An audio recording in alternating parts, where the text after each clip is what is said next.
And we're on. Saludos y bienvenidos, everybody, to the PGP podcast. Everybody, welcome to episode 121, Principal Roundtable. Thank you for being here. Appreciate it. But before we get into this awesome group of administrators, thank you for being here. We appreciate you either watching it on the live or the rebroadcast. We know one thing is not guaranteed, and time is one of those things. So thank you very much for being here. We appreciate you. Make sure that you like and share this show, follow it up, spread the knowledge that we've had for 120, with this one, 21 shows. We have two people here right in front of you wearing these awesome shirts right now with 63 years of experience, baby. Ready to rock and roll and learn from each other, because you know what? Iron sharpens iron. And don't forget that we are part of the Fantastic Four family that you can watch every Saturday, Super Saturday, starting at 10 a.m. Eastern time with Coach Sean Hurd. Everyone's scores are in. So if you need help breaking down your scores, making sure that you get those increments that you need, call Sean Hurd. He's the cat for you. Then after that, at 10:30, you got Tammy and Sheikah, the doctors. They were told a couple years ago by that beautiful superintendent, pick up the scores or you're out of here. And they said, you gotcha. One raised up the scores 2-letter grades and the other one 3-letter grades. ¿Qué más quieres? Right there. Boom. The receipts. And at 11 o'clock, the anchor for Super Saturday, El Jefe, Principal Cafele. And right here, batter up on Sunday. You got us ready to hit that home run with our panel, the PGP podcast. So please make sure that you like and share. We're part of this family. And most importantly, help us get to 295. So you're on YouTube right now. I know you're on YouTube. Please, just it takes 2 seconds. Just go up there. YouTube is the biggest platform out there. And look at the knowledge that we have on today's show and all the 120. We need to spread that knowledge, because you know what? This is free PD for you and for me. Every time I hear from our awesome panel guests, I learn and I get a little bit better. That means that if I get better, our school gets better, our kids get better. It's all iron sharpens iron. And remember, if you want to be part of this show, you want to be part of it, reach out to that lady over there or myself, and we will find a show just for you, because we need to learn from each other. If you're in Maine or you're in Florida, if you are in Alaska or you're in Hawaii or anywhere in the 48 middle, we're all going through the same stuff. We're all broke. We ain't got no money. We all can't find our kids. They're not showing up to school. We're all dealing with that cell phone stuff. We're all facing the same adversity. And you know what? We need to learn from each other. What works for you might work for me in my county, in my state. So we need to reach out and share this type of knowledge. So please, right now, if you are on YouTube, go right there. Click on that follow. Click on the little bell. Help us share that algorithm. Blah, blah, blah, blah. Hey, Moreno, ¿dónde estás? ¿Qué estás haciendo? I'm not at home, ain't I?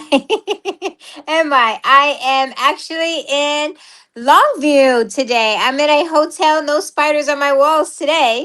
But I am actually on a cell phone. I'm joining on in just a few seconds, Josh, if you just let me in the background. Background. You got it? You got me? Yes. I'm going to hang up. All right, hang up. Hurry up.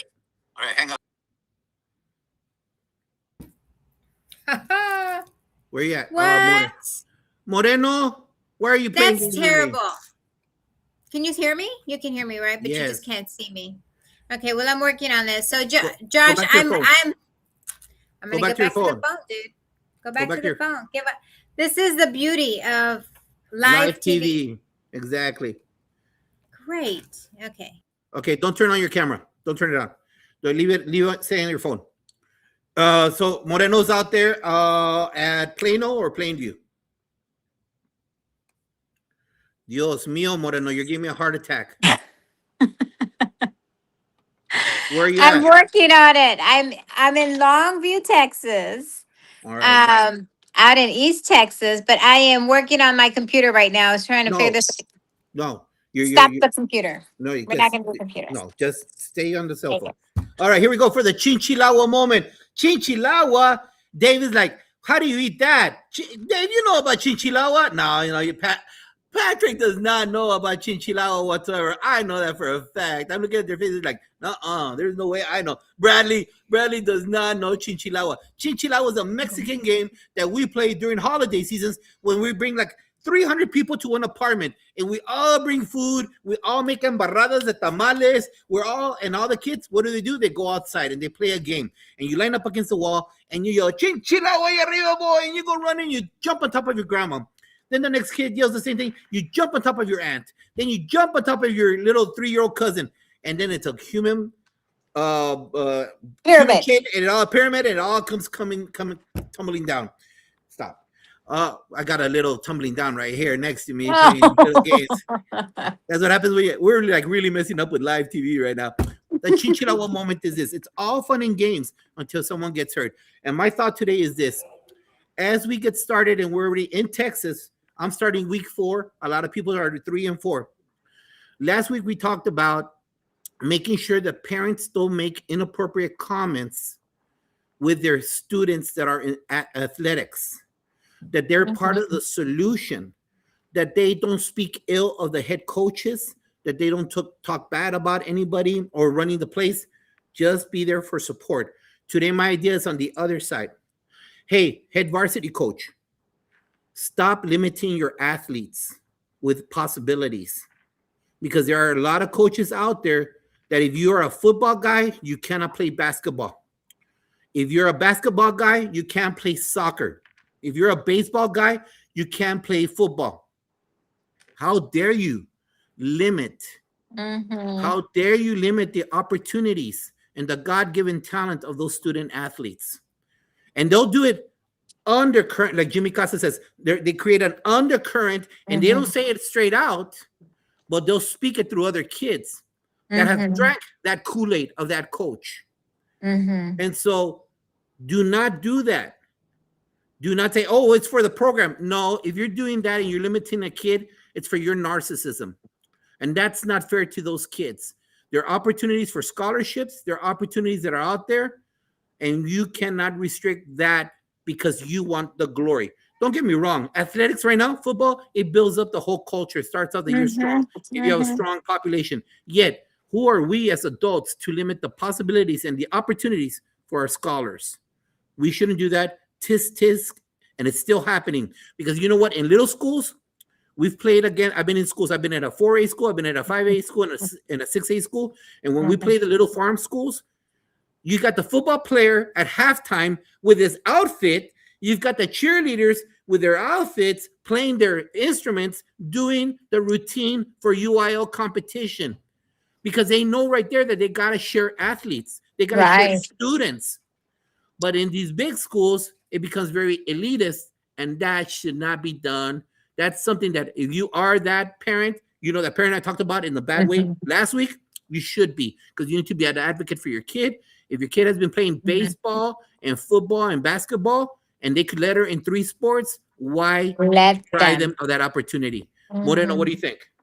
Oh my God, Josh, I'm so glad you bring this up because it's so true. Not only that, we have kids. I've gone to places where they play both offense and defense on the football field because there's not enough players to go around. So I get it. I completely get it. But not everybody is good at every sport, but we want kids to be active all year round. So they may be awesome in football and they're okay in basketball. Let them play and do what they need to do. So I'm glad you mentioned that, and I'm glad that you kind of throw it out there because you're absolutely right. We need our kids to be involved in so many things, and why not let her if you can let her in all 3 or 4 or 5 sports, right? Exactly. And right now with that new portal at the college level, the kids play one and go to the next one, play one. And that's good and it's bad, however you want to look at it. But if you have more opportunities for your future to where you parent, you don't have to pay for college. Vámonos. Abre la puerta. Open that door, darn it. Stop limiting your athletes' opportunities of career, bachelor's, degrees, whatever it might be. Stop putting that limit on them. So please stay focused and work together with your parents and see what is appropriate for them. And if you want to watch more of on YouTube, because that's where you got to go, please go to your YouTube. Please follow it real quick. It takes less than a 2 minute. seconds.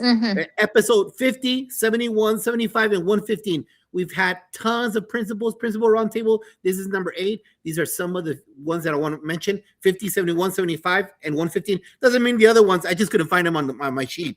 But those 5, including this one, like and share. But without further ado,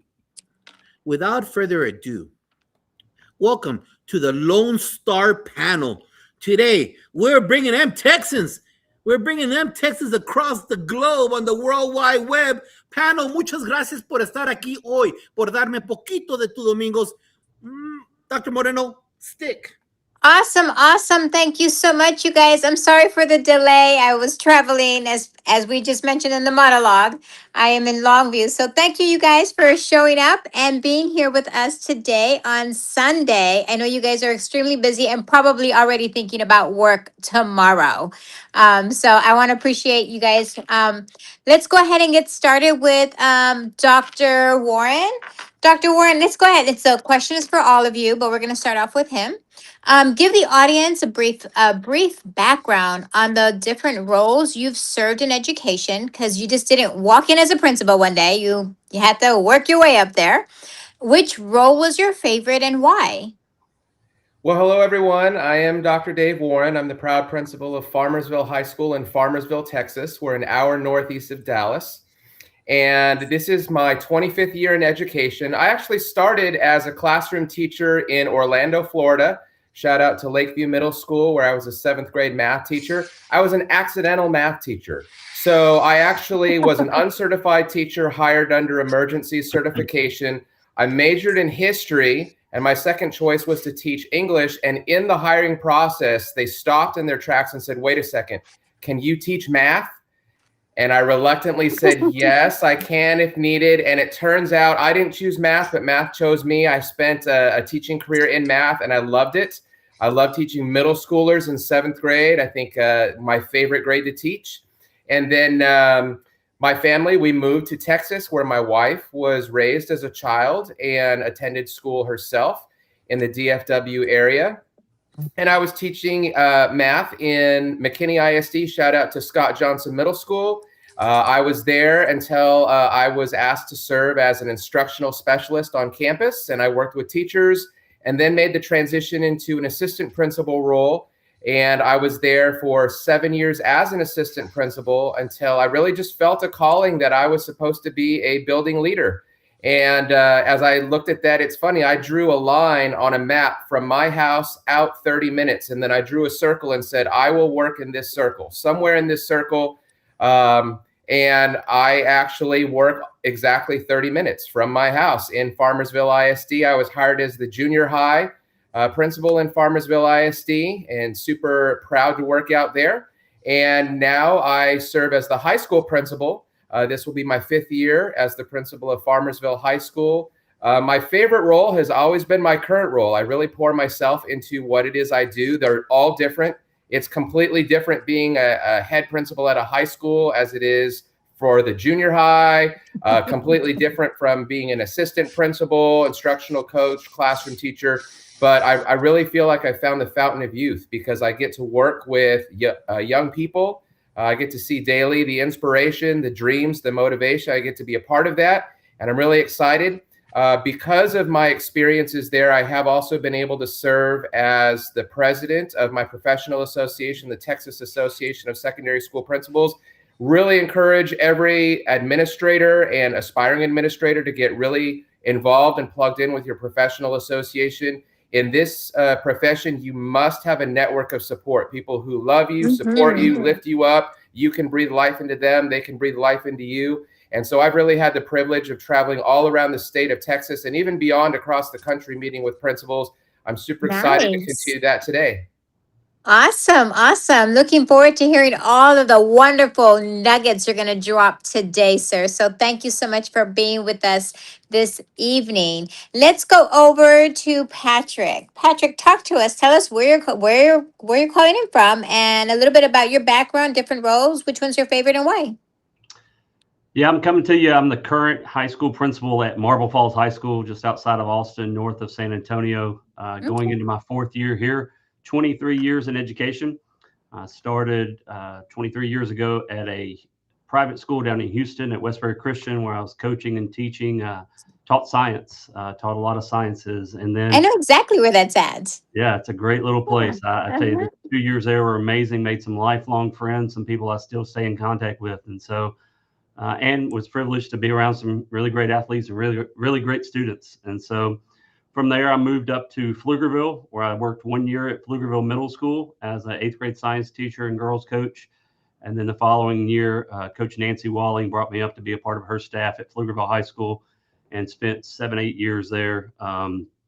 Really enjoyed my time there. That's where I was inspired to become a principal. It was Larry Bradley and Kirk Wrinkle, a couple of our principals there, who encouraged me to go through and get my master's degree. So I got that while I was there through Concordia University, and then became actually wanted to become a head coach first. And so that took me to Lake Travis High School, where I was blessed to be a head girls basketball coach for 4 years there and taught AP biology. And then from there moved into the administration and spent 3 more years there at Lake Travis, 2 as an assistant principal, 1 as an associate principal. Then the chance there towards the end of COVID, it was the spring of 2020, opportunity came open at Blanco High School. Just in time for COVID. Just in time for COVID. And I was able to take a job there as a high school principal. Clay Rosenbaum and those guys took a chance on me as a brand new high school principal, and love that little community, love those people. Spent 3 wonderful years there getting to know those families and stuff. But the commute, I've lived in Spicewood, Texas, just outside of Marble Falls for the last 10 years with my wife and son. And it was an opportunity to get back to Marble Falls and kind of work in my backyard and really be an influence on people that I go to church with, people people I'm around in the community on a daily basis. And that's where I spent the last 4 years. I just feel blessed to have been an opportunity here to make a difference on this campus and in this district. We serve some really amazing students, doing some great things here on campus, and just blessed to be able to be in the world of education. And so I'm happy to be here tonight with y'all. Awesome. Thank you so much for being with us this evening as well. We're going to learn a lot about, you have so much wealth of knowledge there and so many roles that you've served. So thank you again so much. Let's go down to Dr. Jackson. Hi guys, thank you so much for having me. Oh my goodness, I think just like everyone else, I've had quite the journey. I started off as an English teacher. So my very first job was at Lincoln High School in Port Arthur, Texas. All I want to be is a Lincoln Bumblebee. That was yes, ma'am. We had so much fun there that we knew the school was actually going to be consolidated. They're now Memorial High School. Memorial beat P&G Friday night. Okay, Memorial. But yeah, I learned so much in those early years. I knew everything about my content. I knew nothing about how to actually teach though, but I sure did care about those kids. And so I just think being curious as an educator and wanting to know more, I kept asking questions and I kept going back to school. So you name it, I taught it. I taught every level of English that you can imagine, from like remedial reading to the most advanced classes, and also really fought for equity for those advanced classes and wanting to increase like participation and diversity in those advanced classes. And so along the way, I just kept going back to school and kept opening my mouth and asking questions. And when you open your mouth and you ask questions, they keep giving you other jobs to do. They do. They do. And so, yeah, you name it. I coached it. I directed it. I sponsored it. I just had the honor and privilege of doing a whole lot. So I was in the classroom in some shape or form for 15 years, but I loved every part of it because it really made me a well-rounded educator. And when I finally transitioned to the administrator side, I feel like I can support my staff really well because I don't ask them to do anything that I didn't do. Haven't done yourself. Yeah. Absolutely. So I just, and then I was in some of my neighboring districts, and Fort Bend kept knocking. They were like Sheldon on Big Bang. They were like, Dr. Jackson. And so, because my own children graduated from Fort Bend, and so I really wanted to be a Fort Bend parent and not work in the district where my students were attending and kind of keep that separation. But Fort Bend just kept calling. And so since I've been in Fort Bend, I've been a Marshall buff. Every day was a great day to be a buff. And I was very proud of Marshall High School. And then I was a Kempner Cougar, and every day was a great day to be a Kempner Cougar. And now I'm a Ridge Point Panther, and every day is a great day to be a Ridge Point Panther. But we define greatness a little differently. Greatness means equity and access to opportunities to be great. And I could tell you all the curriculum theory behind it, but then people's eyes glaze over. But just know that's what we stand for at the Purple School. And just like all these guys, it's an honor and a privilege to be an advocate for my community.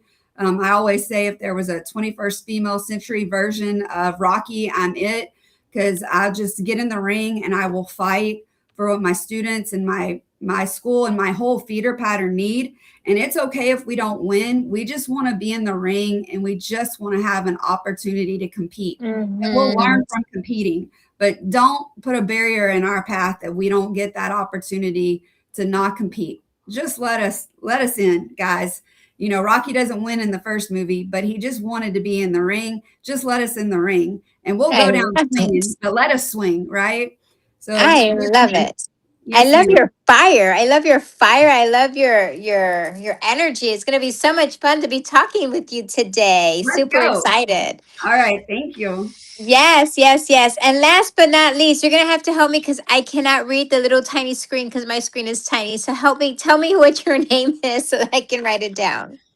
I'm Bradley Willie. I'm the principal at Huffines Middle School in Louisville ISD.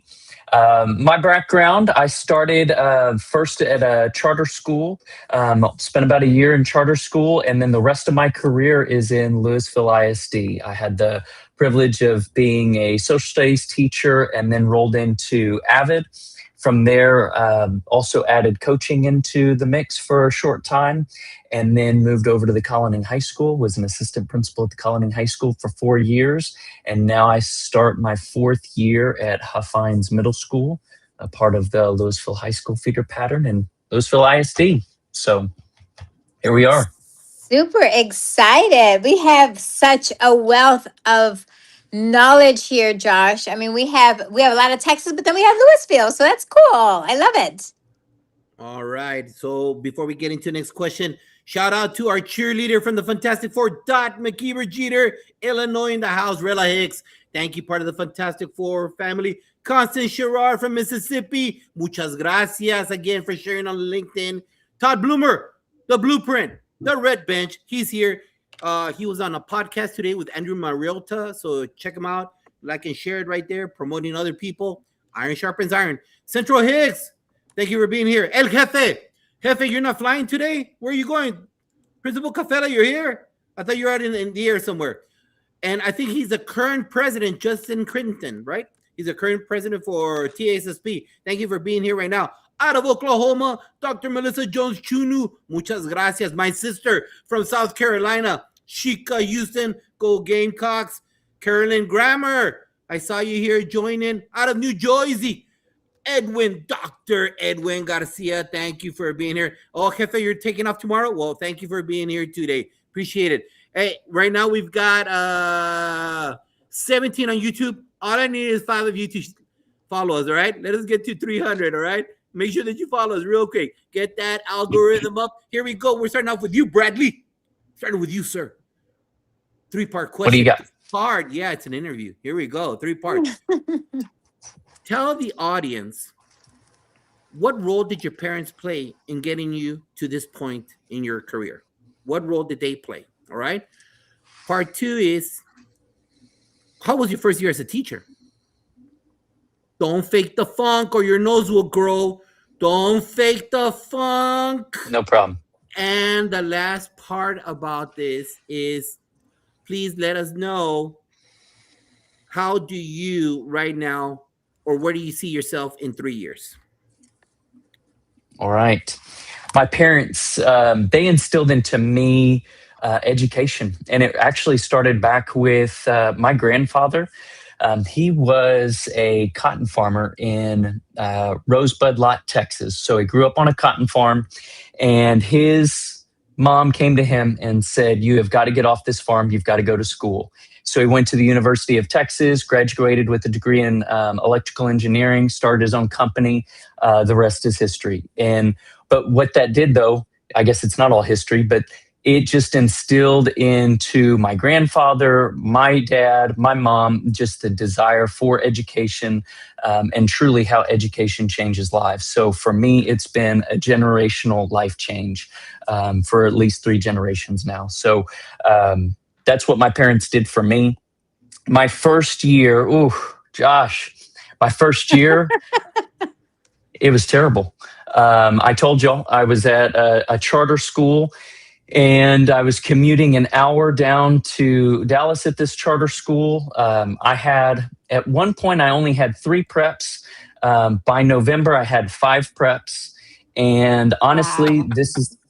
this is the biggest part of my education, because by Christmas, I actually quit. I wanted nothing to do with education, because I thought to myself, I had done student teaching. I went to school to be an educator, but I thought to myself, if this is what it's really like out here, I want nothing to do with it.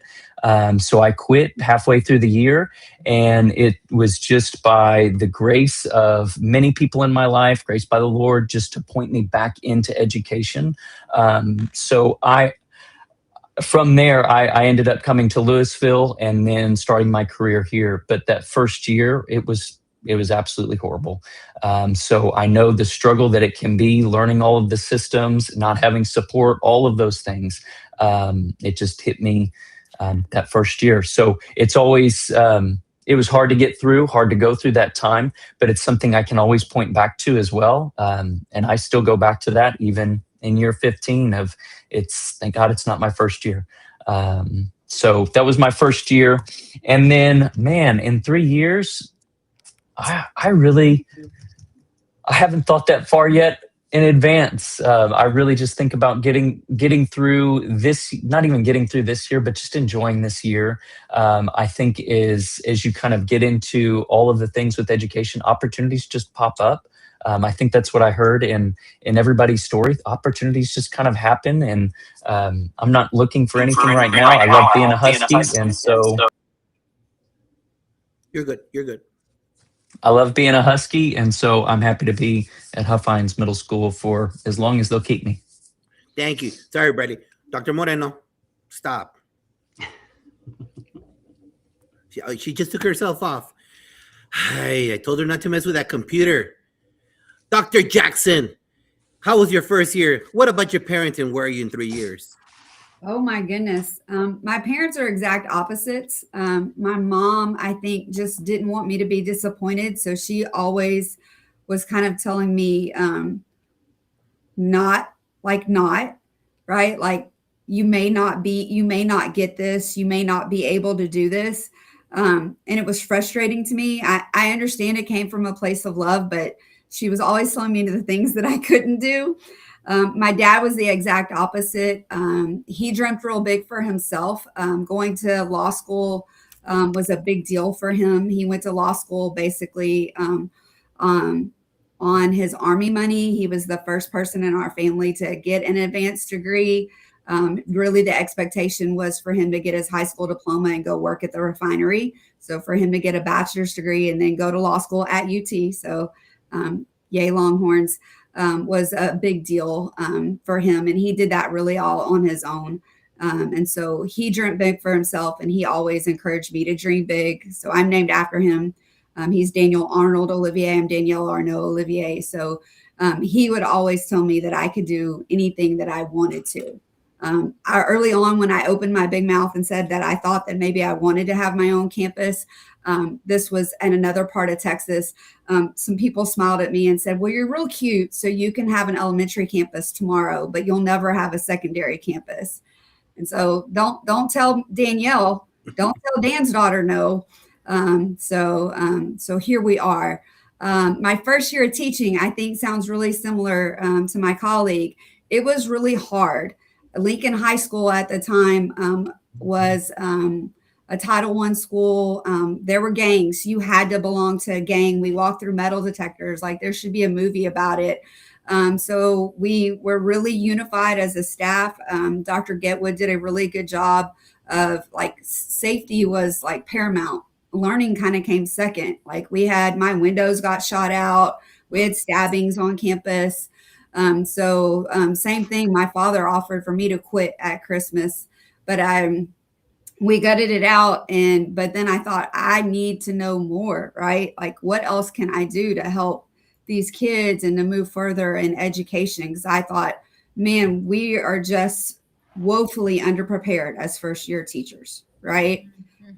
But we keep going, and I'm glad that everyone kept going. Where am I in 3 years? I think we're still fighting the good fight, guys. Public education is still the best platform we have to impact change. Technology will continue to do what technology does, and funding will ebb and flow, and people who don't understand education will continue to make decisions for us. But we have to fight the good fight and do what's best for our students, because we're all here because an educator poured into us, and we need to continue to do that. And so I don't know what the next opportunity will be for me, but I'll continue to serve, and I'll go wherever I'm needed to lead. Right now, purple looks real good on me, and so we're going to do what's best for the Purple School. Love it, both of you. Awesome. David, talk to us. Hey, everybody. Unlike Dr. Jackson, no one ever said to me I looked cute and I should get a school to lead. But I will tell you, about 25 years ago is when I started in education. Now, I had an interesting childhood. I came from a home that was split. And so I grew up mostly with my mom. Her side of the family was from southern China. And coming from that type of a background, the expectation to do well in school, that's non-negotiable. You're just going to excel in academics. And so I didn't know anything different. I had a story where after 17 years, I found my dad and had a brother and sister I never had met, and had a family that I was excited to meet. And so I literally remember walking off an airplane and seeing my family for the first time when I was 17 years old. It was kind of a made-for-movie type of a moment. And so a lot of people leave the house during the college years. I actually moved into my father's house during my college years so that I could actually get to know my family. And it was during that time that I really was challenged and encouraged by him in particular to really consider what education was about, to really question some of the things I was learning, and debate and articulate thoughtfulness and opinions. And that was a really positive experience for me. I also have to mention, I actually have 5 mothers. I have my birth mother, I have my stepmother, I have a foster mother, I have an adopted mother, and later in life, I have my mother-in-law. And it was my foster mother, Marva Carter. And I should say that all of those mothers are of different ethnic backgrounds, cultural backgrounds. It's just been a very rich and diverse upbringing. But my foster mother, Marva Carter, was actually my history teacher in high school. And I remember she was someone who really, in the classroom, cultivated a sense of creativity and a sense of learning could be fun. And then when I really needed it, she stepped in and she saved my life. I didn't have a place to go, and she was able to help rescue me from a difficult situation. So thank you to those who made that big difference. My first year of teaching, I mentioned before, I was an uncertified teacher. I was hired under emergency certification. And the way that worked is I started teaching in the classroom simultaneous as I was getting my alternative certification through the district that hired me in Orlando, Florida. And so the first class I ever stood in front of, I actually had no formal teacher training at that time. The second class I ever stood in front of to teach was 42 students large. I was teaching math in a science classroom. I was mostly concerned that someone was going to pull the shower cord. And the second week of school, I walked into my classroom and maintenance workers were removing my projector screen. I said, hey guys, where are you moving that screen? They said, oh, we have a work order to move it to the room down the hall. And I said, well, when does my screen come in? And they said, that's not our problem. So I went to the library and got big sheets of butcher paper and taped them to the wall. And that's how I taught all the rest of the year. Most of the aspects of my experience were just as wild. It was pretty hectic, but I survived because I had a really strong team of teachers. I mentioned the value of surrounding yourself with people who can be your support, be your rock, be your network and lifeblood. And that's how I made it through and eventually turned survival into thriving. As far as down the road, 3 years, I really believe that what we do is a calling. I believe I'm where I am right now because of being called to serve the community and the school that I serve. I put myself into positions to be open to lots of opportunities. I have aspirations to write, to speak. This podcast, I'm really excited to be a part of because I feel like even the connections we're making in this experience is really going to open my eyes and enrich my experience as an educator. So whether that's a formal leadership position in a district, whether that's working with my professional association, whether that's just continuing to talk with other educational leaders, I'm really excited to see where I'm called next. Beautiful. Awesome stories. Hollywood, free right here. You don't have to do Avengers 77. You got tons of fresh stories right here. You don't need to rehash the same Chucky 15. There's tons of fresh stories here. Patrick, what you got? A lot of similar stories to what these guys say. And by the way, it's inspiring to hear the different backgrounds that we've come from, and yet we're all at the same place, which is leading in both campus and students and staff. It's just amazing that we can look back on that background. So I appreciate you asking these 3 questions. First one, parents.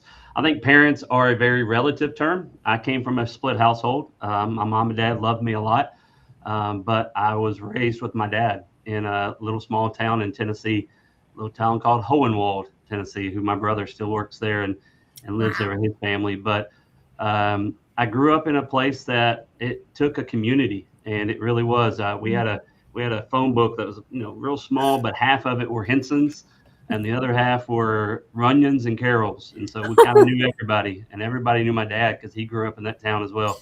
My mom grew up one town over in a town called Centerville, Hickman County. And so, again, southern middle Tennessee. And so I was close with both families, but it was a really weird bring up. There was a little bit of drug and alcohol abuse there. It's one of the reasons why I've never touched that stuff. But also a church family. It was a church family that helped us, the Durhams and the Cannons, who I'm still close with. I try to contact them every time I get back to Tennessee. And then some teachers. There were teachers in the school district that really took me under their wing and took my brother under their wing when needed. And were there and were important pieces of our lives. My brother ended up for a while becoming a coach and a teacher and a principal. He's now in the business world, but I think it's due in large part to a family that loved us, but also a community and a school system that bought into us as well and saw the potential in us before we ever saw what we could be. And so you say parents, they were influential. My dad taught me hard work. My mom loved me through a lot of things, but it wasn't your typical bring up, and it wasn't your typical cookie cutter story. I believe that my brother and I are both success stories, as are much of our students that we see come through the doors of our campus on a daily basis, and I try to share that with them as much as possible. First year teaching, it was hard, but it was a different hard in the sense of I graduated from Freed-Hardeman University in Tennessee, where I met my wife. She's from Montana. We moved to Texas because her family had moved to Texas. So I took a job at that West Ferry Christian I mentioned. I wanted to be a coach, and so I spent most of my college time studying biology and chemistry. And then my last year in college, I became a student assistant, graduate assistant, I guess you could say, for the girls basketball team. And I really fell in love with coaching. And so I ended up in Houston. That was the only school that came and interviewed at my little Christian college. I think Abilene Christian, Lubbock Christian, those are sister schools to where I'm at, to where I was. And so my wife and I, we got married that summer I graduated. She still had a year left. We went to Houston. So we were newlyweds. I was brand new to the teaching education, didn't have but a couple teaching classes that I kind of took as electives in college. and they shoved some books across the desk and said, "Hey, here's what you're teaching." And I got down there and they were like, "Hey, we need a head volleyball coach." And I never played. We didn't have volleyball in high school. We had intramural volleyball in college, and I said, "Let's do it." And I went and studied under some people at Houston Baptist and Rice University, and kind of got what I could. And I still apologize to those young ladies for me coaching them that year. We did the best we could. We finished 5th in a 4-team district that took all 4 teams to state. So what are you going to do? But I was coaching volleyball, basketball, track, middle school softball while teaching biology, AP environmental science, Wow. and one chemistry class. And so I was glad to do it in a small school looking back now, in the sense of it was a warm place that, if you loved on kids and you knew your stuff. I knew my topics because I graduated with that degree. I had to learn not to teach it at the college level, but at the high school level. And so that was a learning thing. And then I feel like I got a brand new start when I went to Pflugerville Middle School, and I had to do lesson plans, and I had to work with a team. And I had to do all the things that have become norm now. But that was different because I'd just been a team of one for so many years. And so that was a piece of that. And so it was hard, but I wouldn't trade it for anything. Like I said earlier, I've got friends, the Caffeys, shout out to the Caffeys if they're watching this, who are still lifelong friends, and I can still call on today to be able to ask questions and work through things. And the education world is very small, and so it's the coaching world. And so I'm blessed with the places that I've been. And then 3 years. What I'd like to tell you is I'm leading, in 3 years from now, I'm leading an A-rated campus that's top 10 in the Lone Star points. That's got 100% CCMAR, which we're at 98, 99% now, so that's great. Leading a staff full of dedicated people, but who knows what life will take you. I would like to be a superintendent at some point. So if an opportunity comes open, I'd like to stay in Marble Falls. I really love this district. I really love the people. I think we're making headway into the things that we need to, and we're digging into the right side of things as far as teaching and leading students and staff. And so we'll see what the future holds. But if I'm right here in Marble Falls High School in 3 years, it would have been a great 3 years, and we'll do a lot of great things here. You can't go wrong with those stories right there, Moreno. Let me tell you, awesome leadership from the heart, puro corazón, and you feel it in the way that you speak. Thank you very much, panel. Before I hand it over to you, big shout out to mi hermano, Dr. David Arencibia. Thank you for being here today. Appreciate you, brother. I don't know where you are in the world right now, but keep on doing the Lord's work, spreading your word. Moreno. Awesome. I just love y'all's stories. Oh my goodness. It's just so amazing. And the way you kind of pour yourself into the stories is just amazing. So thank you again for being so genuine and sharing those wonderful stories with not only us, but with everybody who's watching us on the show. So I'm going to go ahead and let's go with Dr. Jackson. I'm going to have you start off this next question. So let's peel the onion back. It's a cebolla. We're going to peel it back just a little bit more and learn a little bit more about when you decided, or when did you feel you were ready to apply for the principalship, for the chair? Because I know I was an assistant principal for 7, and then I was a principal for 20, but there's a moment, I know there's a moment where you decide, like, it's time for me to be my own principal. So talk to us a little bit about when was that moment for you? I think well, first of all, let me shout out Patrick Henson. I grew up in Westbury, so I love that you keep mentioning Westbury. Like, go Westbury. Like, my dad still lives over there. Like, you're shouting out my hood, and I appreciate that. I think you just kind of have to know and own, like, what you want to be when you grow up. So when I decided to move into administration, like, the goal was to be a campus principal, right? And so, like, you kind of backwards design things. Like, we backwards design when we're planning for our students. We backwards design, like, he's backwards designing getting that A. We're backwards designing that at the Purple School too. Like, when I was tasked with going to the Purple School, it was like, what is the plan to The Purple School is a great school, by the way. Like, I could talk to y'all all day long about how great my school is, and I'm sure everyone else could do the same. But we backwards designed that. So when I made my mind up for, like, I'm going to completely get out of the classroom and all these teacher leadership positions I have and go into administration, it was with the idea that I would run my own campus. And so the whole time I was an AP and an associate, it was with the idea of I was working towards my own campus the whole time. And so that was just kind of it for me. And so, I enjoyed every aspect of the journey to get to my own campus, but I was learning and growing. And in the back of my mind, I knew that every step of the way was getting me to my own campus. And it also has to be mutually beneficial. Like, you have to be the right fit for that campus, and that campus has to be the right fit for you. And so when I did get my own campus, Kempner High School, the Maroon School, that's actually where both my students, my own children, graduated from. And so you couldn't have written that story any better for me. It was actually the spring of my daughter's senior year, so she was about to graduate.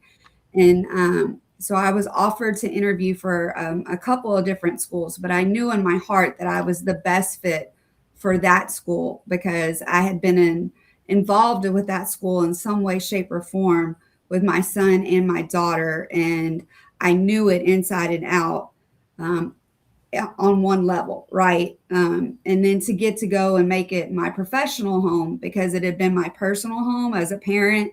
I'd run the PTO, I'd run the athletic booster club, I'd run the dance booster club. I'd done the newsletter for the principal. So I just went in, like, I was all in. Like, you couldn't tell me no, that they weren't going to give me that campus. And so, at every interview stage, like, I interviewed like the job was already mine, and I knew everything about that campus, and I was ready to lead that campus. But again, that was pretty unique for me. And it was great for me to have that experience and to go and have that opportunity. I'm glad you mentioned that, because so many people get so upset that they interviewed for a job and they didn't get it, and they're so mad. It's just it wasn't the right fit. You have to just so I love the fact that you said that, because there's so many people out there that just get upset because they didn't get that particular job. Yeah, and to get the first AP job, ma'am, I interviewed quite a few times, right? And I learned something every time until it was the right fit for the first AP job. But every time, like, the goal was always to have my own campus. So awesome. Thank you so much, Dr. Warren. Talk to us. Like, when was that moment? What was it that you said, you know what, that is my job? Like, I was ready for it. So I was in the classroom teaching. It was my first year in McKinney ISD. And my assistant principal, Dr. Alan Arbabi, really encouraged me to start thinking about campus leadership. And he encouraged me to get my master's degree and my principal certification. And around that time, I was moved into an instructional coach position at the campus level, where I was working not just with other math teachers, but with other teachers about effective classroom practices. At the time, I had just come from Florida and was something of an expert with smartboard technology. And my campus had smartboards, but there was no training. And so I was kind of the go-to on how to use that technology effectively, more than just another PowerPoint presentation tool, but to really use it in a more innovative way. So I was excited to work with other teachers, to have that type of leadership opportunity. A little like Dr. Jackson, I did a lot of interviews. They weren't all the right fit. I felt like I really had to work hard. And probably for the first time, I was interviewing for something that I was used to doing well in interviews and getting the opportunity I was interviewing for. And it just wasn't happening that quickly with the opportunity to be an assistant principal. Eventually, after a couple of years, I did get that opportunity, and I was excited to lead. And probably after about 3 years of being an assistant principal, I started looking at head principal positions. And years went by, and it just wasn't happening, at least on my timeline. And I really had to learn to be patient and to trust in my faith and to trust in the people who were mentoring me. But I started interviewing, and really in my mind, in the district I was working in, there's something of a mentality that that's the district where things will happen for you. And so I kept interviewing in my district, and then I started realizing, okay, well, maybe I need to interview for outside of the middle school ranks, because I felt like I was a career middle school guy. But all right, well, what if I applied for an opportunity at the high school and I didn't get it? And what if I applied for an opportunity at an elementary school and I didn't get it? And so finally, after 7 years, it kind of pained me, but I realized, look, if I really feel called to leading a campus, I am going to have to look outside of my district. And that's a hard thing for a lot of people to realize. And it's not everyone's story, but it was mine. And so I mentioned earlier, I had young kids in school and I wasn't willing to move them because they were doing very well. And again, that's not everyone's story, but I felt like, okay, we don't need to move. I drew a line 30 minutes from my house out on the map, and I drew a circle, and I said, I'm going to apply to the opportunities in this circle. And I went out to a place called Farmersville, Texas. I didn't really know what that was. I thought the world ended at Princeton, which was next to McKinney. I applied there. It was more strenuous than anything else I had ever applied for, which I thought was interesting because it was a very small district. But it worked out well for me. And I was offered and accepted the opportunity to be the principal of Farmersville Junior High. And I got to tell you, that first year in, I really questioned if I had made a huge mistake, because Farmersville was very different from McKinney. It was just 30 minutes down the road, but it was a world apart. And things were just done differently. My training was different. The standard of the facilities, some of the programming. You know, I came from a robust background in emergent bilingual student support. And a lot of those types of programs weren't as robust in a more rural community. And so, one, I really had to balance being new, but also bringing in a wealth of knowledge of things that I knew would work well, but I just couldn't change everything all at once. But then also, I was really blessed because that actually happened to be the COVID year. And I remember interviewing with a great group of leaders, and I asked them the number one quality they saw in a campus leader. They all said loyalty, and all of them were no longer with the district by Christmas time. And we brought in a totally new administration team, superintendent, deputy superintendent, assistant superintendent, and it has totally transformed Farmersville ISD. I mean, wow. I am so proud of the district that I represent, and we are a world-class facility, and it's been a blessing to be a part of that ride. So I'm just thankful for the patience and the support that I had along the way, but that was my journey. Awesome. Thank you so much for sharing. And wow, what a story. That's awesome. Thank you so much again. Let's see, Patrick, I know you have something. When was your time? When was it? So I'll go back and mention two guys I mentioned earlier, Larry Bradley and Kirk Wrinkle, who were huge influences on me when I was at Pflugerville High School. And they're the ones that encouraged me to start and get my admin degree.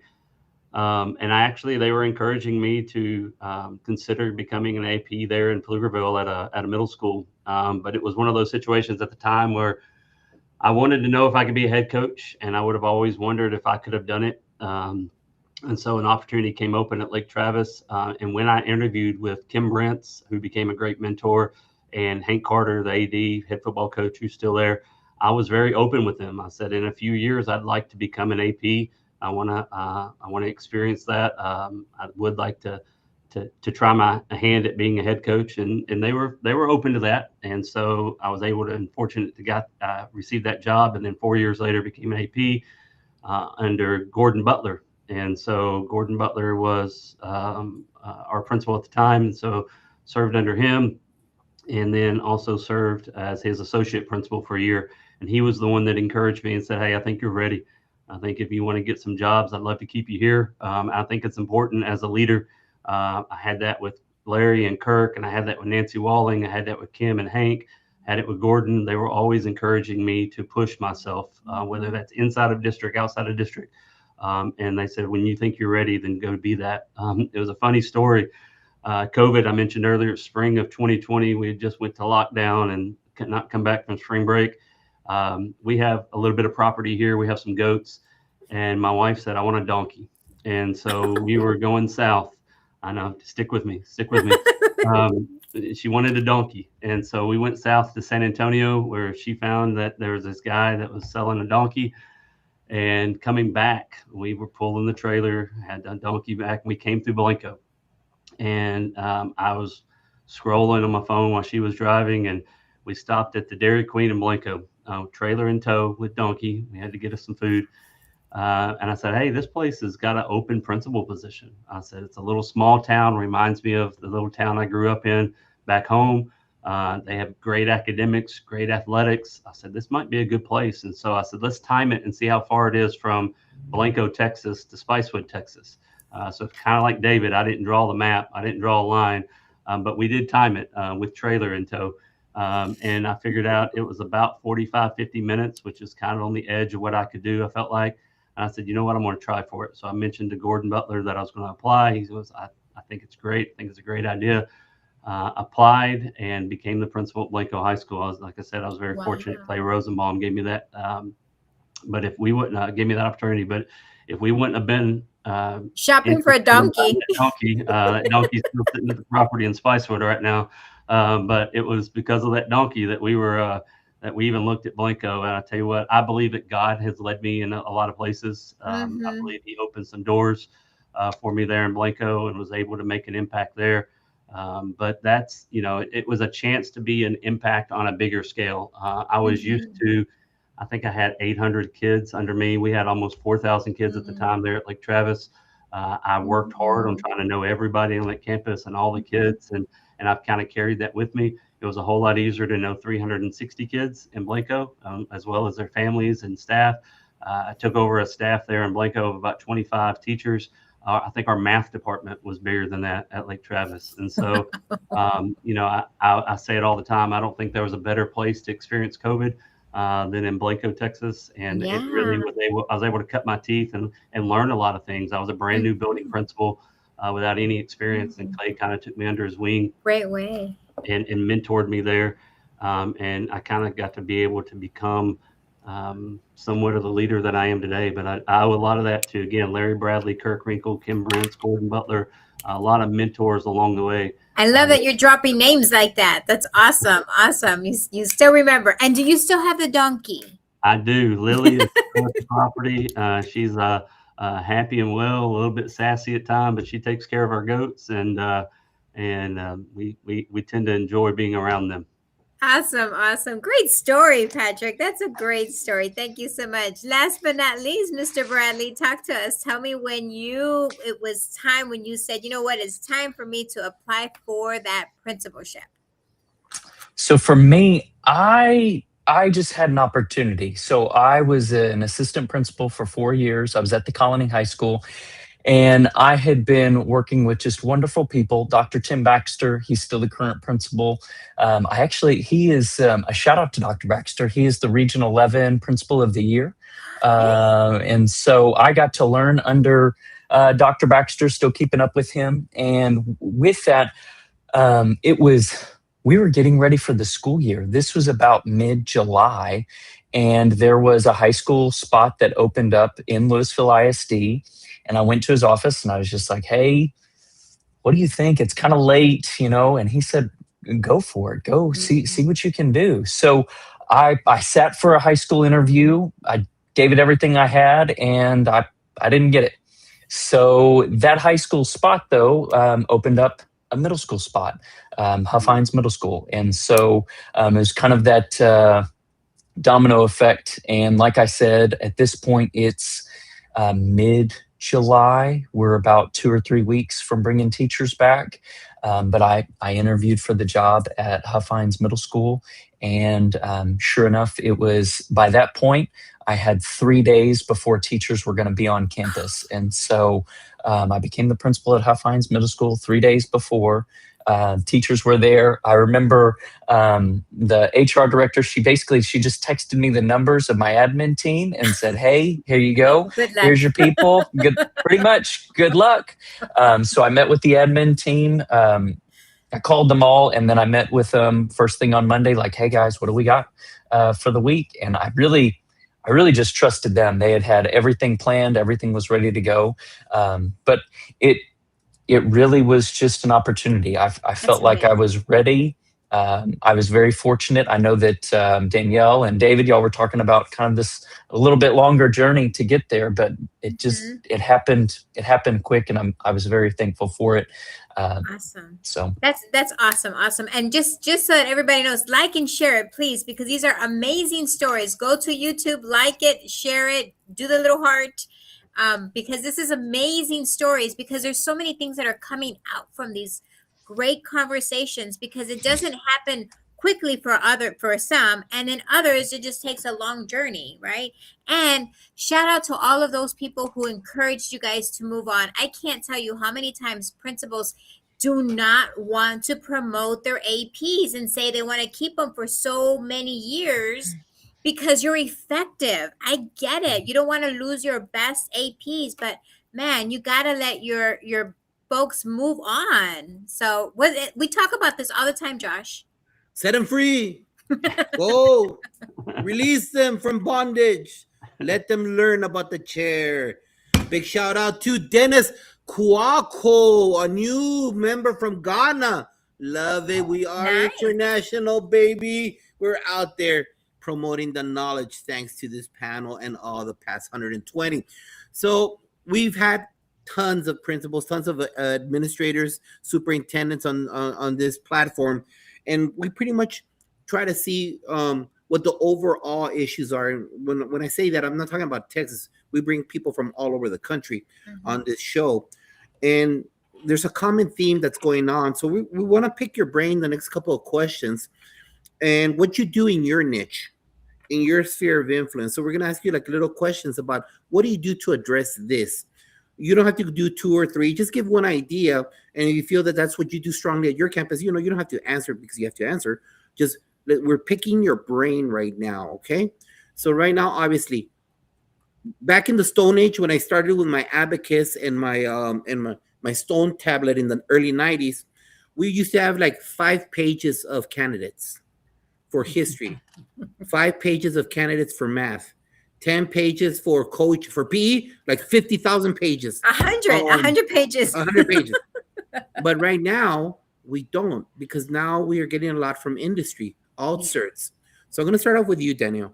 What do you do? What's one approach, one tactic that you use at your campus to support those alt certs that you're bringing in to help in your campus?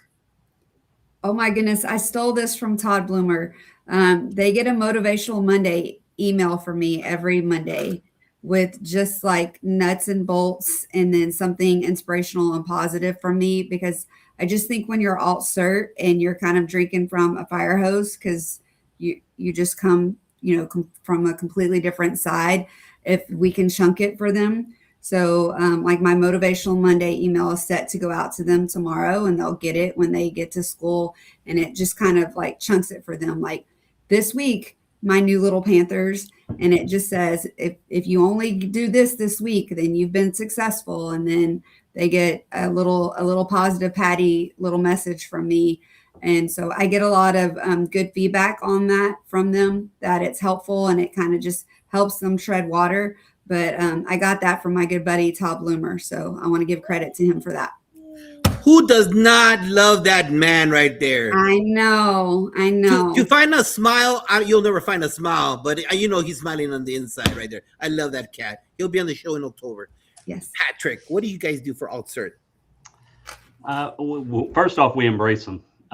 We brought them in because of their background and because of their history on those things. I mentioned earlier that I became a science teacher because of my background in science, not because I studied education. And so I was alt cert as well down there in Westbury, Dr. Jackson. Shout out Hillcroft. And so But yeah, it was, we embrace them. We want them to expound on their knowledge. I'll give you an example. We have a Spanish teacher who got alt cert, Mr. Moss. Shout out, Mr. Moss. He is absolutely one of the best LOTE teachers I've ever been around because he doesn't think inside the box. He thinks outside the box, and he brings all these people. He was a diplomat to Panama, and so he takes kids and parents to Panama every summer as part of his stuff. And so he works with them, and he brings them down there, and they get to stay with people that he knew while he was down there. But those are the kind of things he brings in, people from the outside that will then come in and present a different side of the Spanish language and a different side of how it can be impactful on them. And so it's, I just embrace them, and whether that be a CTE side of things, whether that be a LOTE, whether that be English or whatever the case may be, we want them to know that they're valued because of their background.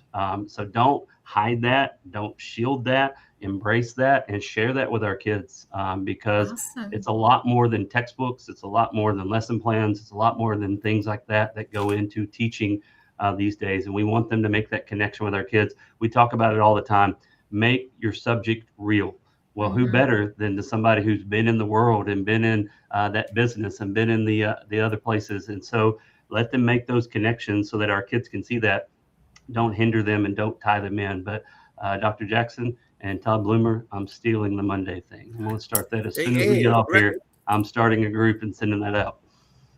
Right there. That's how it happens, baby. Cast a stone, it creates ripples. Right there. Hey, did you hear that, Iowa? Hey, Nebraska, steal those ideas right there. Yes. Make them yours. Embrace them. Bradley, what you got, brother? For us, it's about getting in the classroom, just to support them in the classroom. Like, that's where it's at. A lot of times it seems like the struggle is, sometimes it's just starting with behaviors and managing all of the kids in a middle school. It's lots of reminders, lots of expectations and systems. And so I think that's one of the things that we do. We're in the classroom providing support, giving strategies, helping, coaching, feedback, and then, just along with it, just kind of like what Patrick's saying, embracing them, but just grace. Like, I know it's hard. I know it's hard getting in the classroom. Learning in your first year is hard. Learning in alt cert is hard. And so it's just providing the support in the classroom with behavior, with instructions. Thank you for sharing. That's so true. Being there in the trenches with them. Love it. David, what you got? So I've said a couple times I'm really big on networks and support, community. What I'm about to share now, I learned from my mentor, Dr. Mitchell Curry, who I worked with in McKinney ISD. Rest in peace, he's passed on, but I take a lot of his lessons with me. And before I get into that, I wanted to mention to Patrick, before he went to Lake Travis, Gordon Butler was in McKinney ISD, and we worked together. And again, through our association, TASSP, just networking with people who can support and back each other up, it's so important. But taking that idea I learned from Dr. Curry, we really are intentional about our mentoring program and pairing people who are new to the profession or not certified with master teachers who not only love teaching school-aged youth, but also teaching other new teachers to the profession. And so making sure that those alternatively certified teachers have a strong mentor who can really, they know their field, their content area, but they don't know how to convey and communicate that to children, students. And so those master teachers can really help them with that. A large part of that is giving the time for that pairing to really take place. Also getting, allowing and creating time for those newer teachers to observe other teachers in practice. So to go into their classroom and see what's going on, as well as not just someone for evaluative purposes, but maybe their mentor teacher coming into their classroom and giving them praise as well as constructive feedback, just to help them grow in the aspect of teaching. Now, I will say it has been a little while since that's taken place at Farmersville High School. We do have some alternatively certified people teaching in CTE areas, but I will say that, you talked about just a moment ago how you used to have so many pages upon pages of applicants. When I first went to Farmersville, we had none. We were kind of out in the boonies. I had an open position my first summer. I had 2 applicants for over a month. One was right out of college, and one, it was like, well, what kind of felony was it? Was it bad? I don't know. And during COVID, we had to become innovative. Yes. The year after COVID, we became a 4-day class week district. So we have classes Tuesday through Friday. We actually don't have classes on Mondays. And ever since that happened, hiring positions has not really been a problem. We now have, I'll post a position and I will get 100 applicants who are department chairs, who are multiple time teachers of the year, who are a doctor, former principals, former specialists. So that has been the #1 method for getting our classrooms filled with master teachers. It's just being innovative and practiced that way. Perfect. What more you guys? What more do you want out there? This is awesome knowledge being dropped. Hey, Bloomer, you were in the Hot Works, bro. Your name was dropped like 10 times. Like 5 times. Yep. Where were you, Bloomer? Get out of the Hot Works. Stop running around the Alamo 5 times. Hey, your ears must have been warming up there in Hot Works. Moreno. Okay, guys, we're gonna cut this down because there's lots of things that you guys are looking for. I'm gonna go ahead and start off with Patrick first. Okay, so this is the question for all, but I know you probably have lots of strategies, but let's talk about post-COVID. Post-COVID, what leadership qualities do you look for in your classroom teachers? Or you can do principal, either one. But what strategy or what leadership qualities? Because after COVID, things have changed, right? So we're now looking for specific people who have certain qualities. So tell me just one quality that you're looking for. And you can say either for a classroom teacher or for your assistant principal. I think it's the same for whether it's a leader or a classroom teacher. They have to be relational. I think connecting with people is more important than ever. We have to engage. The classrooms aren't the same as they were 5-10 years ago. I think we can all understand that. And if you haven't been in education in a while, you don't know that. But it's not the same. It's the same in some ways, but finding ways to motivate students and staff is completely different. So I want somebody who's relational, who realizes that it's a people first business. Yes. And that we can impact them on a level way higher than they expect once they know that we care about them. And again, that goes for leaders, that goes for teachers, that goes for students, it goes for families. I think it's a big piece for our families to know that we as a district, that we as a campus, that we as a leader, as a staff, love their kids. I'm not ashamed to tell my kids I love them all the time. We start meetings with that, we end meetings with that. And I tell them it's not just words, it's actions. And so that's a big piece for me.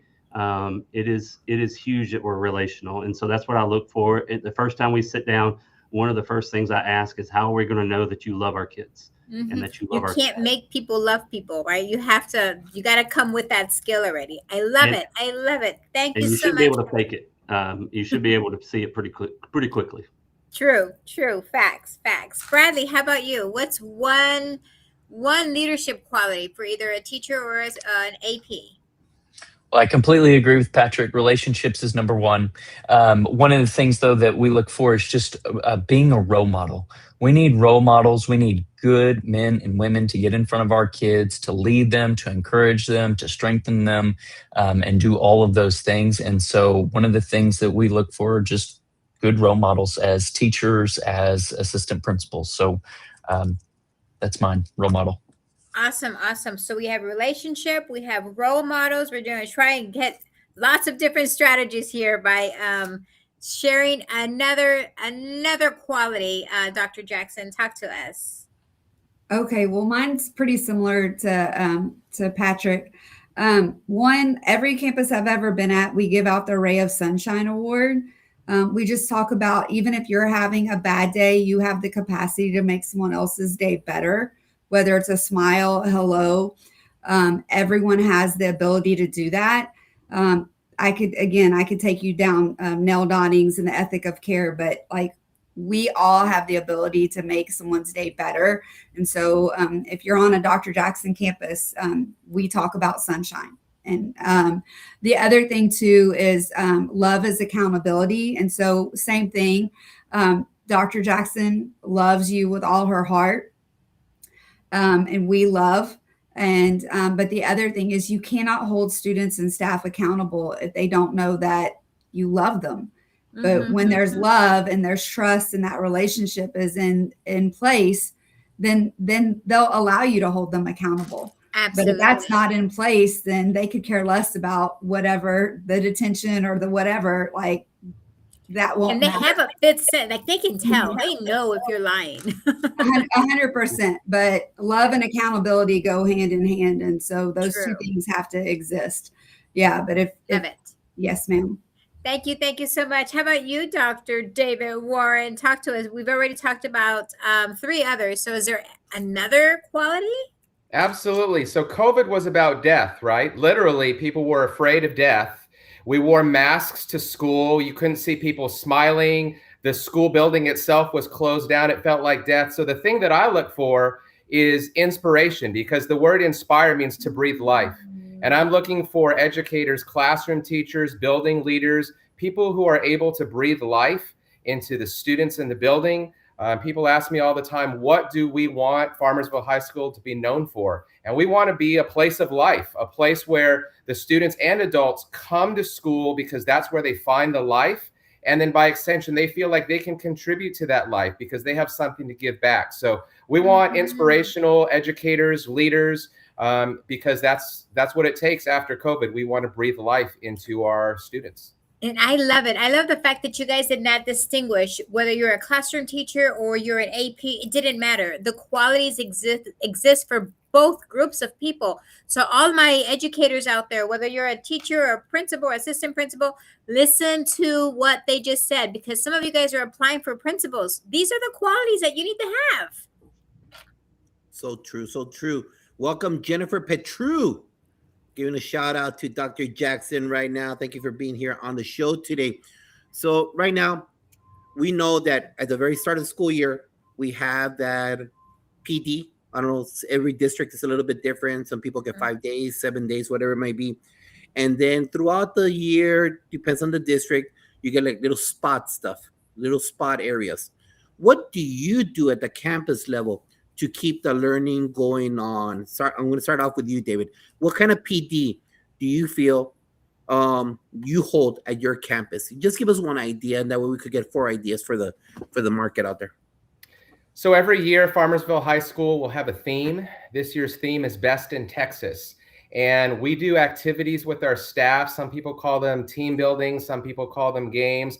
Basically, I use an opportunity to teach my staff that you can learn about one another through the act of play. They say you can teach next to someone in a classroom next door for 5-10 years, and you won't know as much about them until that first time you play a round of golf or you go to poker night. You learn, oh my gosh, I never realized how competitive you are, or oh, you'll cheat to win. And that all comes out when the staff learns to play together. So I always design a game that I make up entirely so no one knows the rules. And I use that opportunity to model the teaching practices that I want to see in classrooms. And so, I say, okay, if we did a competition in a game and I taught with an objective and a vocabulary and I diagrammed how people would move and where the teams lined up, and we reflected on the game and the meaningfulness of that game afterwards, how much more do I expect to see that in biology class or algebra? And so I really believe strongly that through the act of play, we learn how to learn. And that way I can get my teachers on board with applying some of those principles in their lessons. Beautiful. That is so cool. I love it. Me gusta mucho. Bradley. So for PD year round, I really just try to keep it simple. I keep it tied to the goals that we discussed at the beginning of the year, and then what we're seeing in classrooms, and then build on those instructional practices, build on the engagement. It's sorry, it's not fancy, it's not crazy, but it's just keeping it simple so that way staff can step into the classroom those next for the next 9 weeks or next set of weeks, so that way they can continue to be successful. So tying the goals in with what we're seeing in classes. Perfect. Ongoing assessing the process. I love it. I love it. So true. Hello, Jennifer. Don't be shy. Come back again for round 2, round 3 of the show. All right. Yes, like and share, like Constance Sherrard said. Dr. Jackson, what you got for PD? Oh yeah, so our staff likes to vote on the theme, so that way they're very invested. So our theme this year is all in. So we're innovative, intentional, and inclusive. And then each department added a word that begins with IN. So we've got integrity and inspire. So we open and close every PD with team building that connects back to our theme. So we love a theme too. I stole this one from Dr. Dave Warren. Then they have to take department pictures that are connected to their theme, and the staff votes on it. So shout out to Dave Warren for that. The students vote on their favorite department picture. So the kids get into it as well. But as far as the nuts and bolts of PD, I mean, we just look back at our instructional walkthrough data and, what do we need? I will give a shout out to Ridgepoint. We are a national AVID demonstration school, so we always go back to Wicker. Yes, baby. We've recertified twice, so winning the Super Bowl the first time is one thing, but staying at the top the second time is another. So Wicker and AVID is always a part of our PD day, and the rest of the PD is usually designed around what our data tells us we need, and we do our best to differentiate to what the staff needs as well. But we open and close with that theme and team building around that year's theme. So cool. Look at that. I love it. Iron sharpens iron. Learning from David. Can't go wrong. And from Todd Bloomer. Patrick, what you got? Hey, first off, y'all mentioned AVID a couple times. I taught AVID at Pflugerville. That was one of the best programs I've ever been a part of, and some of the best PD. Speaking of PD, Yeah. the best PD that I learned was at AVID, and so AVID National Institute there. So I believe the best PD is right down the hallway, and that's in each other's teachers. And so we pushed out this year as a district, we pushed out what's called the Big Six, the instructional playbook, Marble Falls Way, which is 6 things that are just good teaching in a classroom. And we've kind of influenced a lot of the last couple of years. We pushed for our teachers to be in classrooms of others. I can tell you, as a TAP teacher, I was a TAP mentor and a TAP master teacher at Pflugerville. When I was still teaching biology, but I was able to be in other classrooms such as English and social studies, I learned strategies there that I could bring back to my biology classroom. That's when the light bulb went off for me, that sometimes the best PD is happening a door down, 2 doors down, a department over. And so when our teachers embrace the fact that as a math teacher, I can go watch our band director and understand how he can hit all the different points in a classroom and understand how I can help this section, how I can help that section, how this section, and then they all play better together. They can bring a strategy back to their classroom for that. And so one of the things I did when I first got here was try to encourage our teachers to use either PLC time or conference time to go out and see other teachers. We mentioned earlier some of those strategies that we use for early teachers, alt cert, and early to the profession teachers. But sometimes going and seeing that teacher down the hallway do something that maybe clicks a light bulb for you, and sometimes they're the best ways of getting across the things that we want. And so that's one of the things that we do here on campus, and that we're going to push even more this year. If we see a great model of thinking, take them down there and show them that. We see clarifying the objectives, let's encourage them to shout out and go down to see that teacher. So I think that's the best way. One of the best ways that we can do PD is get out and see our building and see other teachers and other departments. Love it. That's free PD. Hey, Maine. Hey, Oregon. That's free PD for you right there, baby. And they're actually doing it right now. I love it. Moreno, stick. Awesome. Yes, Jackson. Oh, Patrick, do you have a name for it? So we call our instructional rounds Panthers on the Prowl. Do you have a name for your instructional rounds? Mustangs on the move. How about that? There you go. Right? Because I'll just tell you, like, if you give it a fun name, it makes it even better. And then they log like that they went on the prowl. Just leave Mustangs on the move. Yes, so we're Panthers on the Prowl when we do instructional rounds. Just FYI. I Oh, love Mustangs that. on the move. There you go. And then they'll, Mustangs on the move. Yeah. Give them a little Love hoof it. when they go by a door. When they go watch a teacher, they're gonna leave a hoof on the door, and Yeah. the more hooves you have, yeah, the more we you have a see. little paw print. Yeah. So all the different ways you can add a layer to it, you get more buy-in. I love it. I love it. Thank you Y'all for are letting me just pop kind in. of spreading the love amongst yourselves. Awesome. Great. See, this is happening around the world as well when people are watching us. So I love it. It's live and you guys are doing it. Let's go to Bradley. I'm gonna have you start off this one, Bradley. It's been a little bit since you started off the first question, so I'm gonna let you start this one off. And actually, I'm gonna let you choose just for sake of time. So, so tell the audience one success story, because I know as a principal we have those great success stories, and you're just so proud of those moments. So tell me one success story as a school principal, or if you want to tell somebody about something that you could have handled differently, but you learned from it, because we can learn from both sides. Something that I learned in my first year. So in my first year as a principal, one of the things that I did is I went to one of our veteran teachers. So I knew that I was stepping into the role, as I told you, 3 days before school. And so I was getting a feel for who the people were.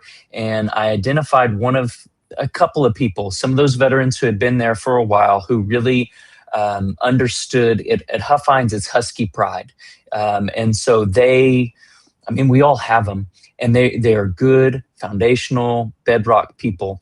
And I had just invited them in. I said, hey, I'm new. I don't know all of the things, but I need you. Would you please let me know when I'm about to step on a landmine?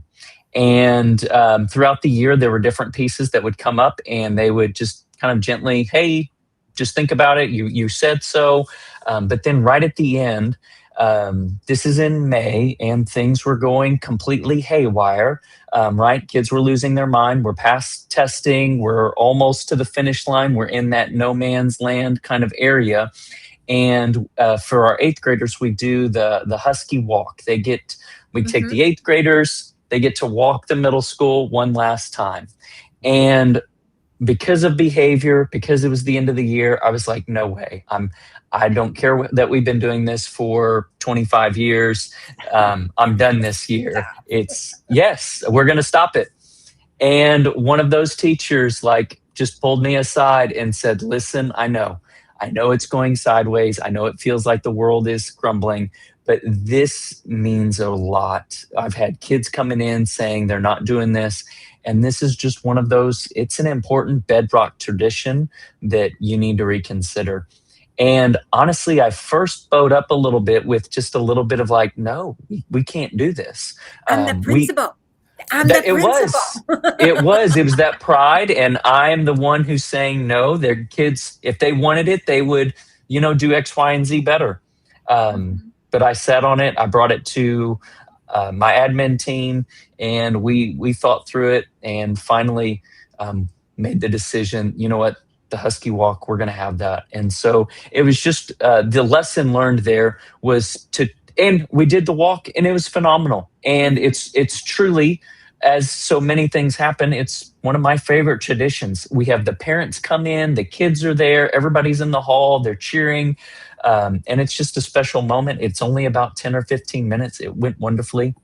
And so the lesson learned there was just trusting others whenever they're going to speak and step out and have that opportunity to say, hey, just think about this. And so I'm so thankful I did it, continued that tradition. So Right. And you know what? You mentioned something. I mean, you mentioned the fact that someone pulled you to the side, right? And said, hey, let me talk to you, which tells me that you are very approachable, that you are a person who can, and that's something that a lot of principals out there, because I know principals out there that, it's my way or the highway or forget it, right? And so it's important for us to listen and learn and talk to the people around you. And so thank you so much for being so open and honest and sharing that wonderful story with all of us. Because from your experience, what you just mentioned, I know there's other people out there going to say, you know what, I probably am not listening enough. right? So thank you again, Bradley, for sharing that story, because that is something really many people can learn from. Dr. Jackson, talk to us. Tell us about either something that you success story while you were in the chair, or something just like Bradley shared, something that you were like, no, nah, I shouldn't have done it that way. I think something that I learned this one early on, and someone was kind, because there's a difference between nice versus kind, right? Someone was kind enough. This was when I was an assistant principal, though, and we were in a leadership meeting, and I kind of think differently. And so I went in with like my PhD dorky Danielle self, and that's how I contributed to the meeting. And afterwards, someone pulled me aside and said, "No one understood anything that you contributed to that meeting." And I was like, "What?" And they were like, "No one understood you, and you kind of alienated everyone in the meeting."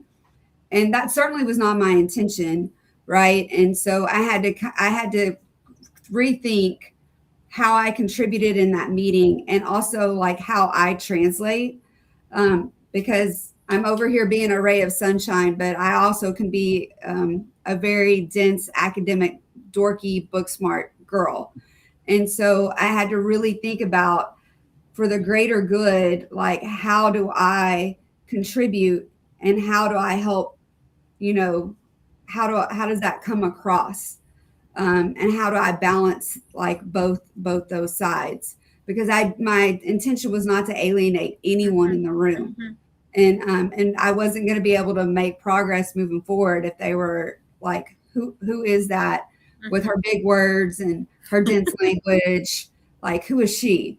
And I appreciated that person being very gentle in their feedback. And there is a time and a place to be very eduspeak, right? But not maybe at the very beginning, and not where you lose the room and lose the audience.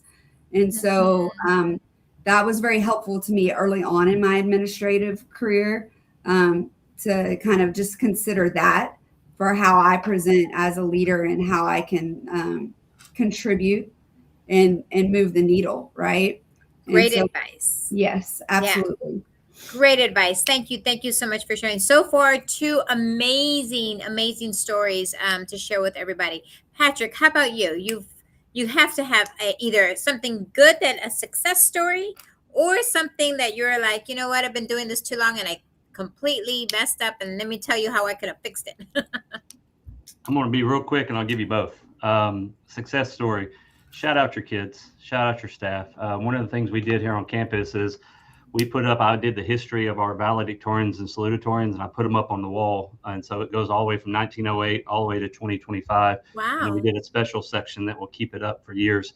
We also did Who's Who. We put up people that have 5s on AP tests. I went back history-wise and pulled those. Thanks. I think it's important for our kids to see their names and their pictures on the wall. This last year, we started doing senior bricks. So I went through Waterboy Graphics for all of this, and they, shout out Waterboy, but they did senior bricks with their photo, Mustang, and where they're going to college, and put their name on it. And it's the size of a cinder block. And so double stick tape, we've got that on the wall. I've actually got last year's ordered. The year before, we had last year's up on the wall. The year before, that's ordered. And then I can't wait to do it for this year. And so I just shout out our kids and put our kids' stuff up so they can be proud of it. That's the success. I just want them to buy into the history of Marble Falls High School. And I want them proud to be a Mustang. That's what I've said from day one. And so part of that pride is what we instill in them as leaders. 2 quick things, kind of build off what Bradley said. I was in Blanco, and they had homecoming, and in the first year, it was they have a history, apparently, I found this out, of only doing female homecoming attendance, and every club, every sport nominates somebody, but no guys are a part of it. And I thought, man, that's weird. Like, you should have guys, homecoming king and homecoming queen. And so I lived through it the first year. The second year, I was like, hey, we're going to change that. Well, I found out real quickly it was 60 or 70 years plus of how they had done it. And so the community kind of politely let me know, hey, we're not going to change that. We don't want to change that. And I was wise enough, I guess you could say, to listen. And we didn't change that, and embrace that, and kind of did that. And then the other thing I would tell you is, as a leader, when you send emails and stuff for meetings, tell them why. Sometimes it gives them a lot of angst, and I'm still working on this. Sometimes I'm like, hey, can you meet me in the morning at 7:30? And I don't mean anything by it. I'm just like, hey, I've got something on my mind, something you can do in your program, something you can do, but they spend all night going, what did I do wrong? The principal- It's always negative. and from my side of things, it's like, if I had a negative thing for you, I'm going to come talk to you. Like I'm going to talk face to face, but until your staff know that, and until they develop that trust with them, sometimes it doesn't come across. And so I have to learn that my title and my position on my campus, sitting in this chair, does carry weight with people. And even though I may not realize that all the time, I got to be aware of those things. And so I'm still working on that, but that's one of the things that I have to keep telling myself. Patrick, they're traumatized. That's the problem. And same thing happens to me when the superintendent's like, hey, can I see you real quick? And I'm like, oh, what did we do? We had it. Yes. When the superintendent would say, come to my office, I was like, oh my God, did I do this? Did I do this? Because you're like freaking out. So yeah. I agree with you. You need to give them a reason. So awesome. Thank you. Dr. David Warren, talk to us about a success story, or something you would do differently, or do really something fast like your buddy there did. Well, Patrick, it's funny because in Farmersville, we had a tradition of only having a homecoming queen as well. But the students are the ones who actually came to me and said, we want a king. And I've learned that by listening to the voice of the students, it really helps them have a stake in the school. And I find myself saying yes a lot more to student ideas than I say no. But what I want to share is I'm very proud of Farmersville ISD. For the last 3 years, we've been an A-rated campus as the high school. We've also are greater than 50% free and reduced lunch, and we're also a 4-day class week.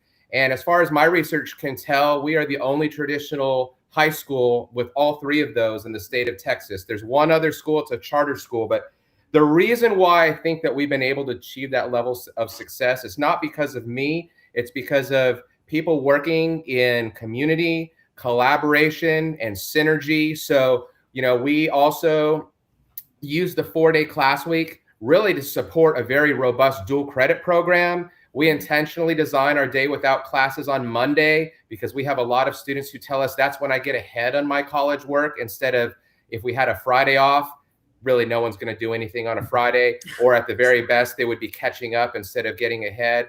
We do a lot of innovative things. So kind of in a similar way to what I said a minute ago, yes, the students wanted a homecoming king as well. And so we're able to say, okay, how can we make that happen?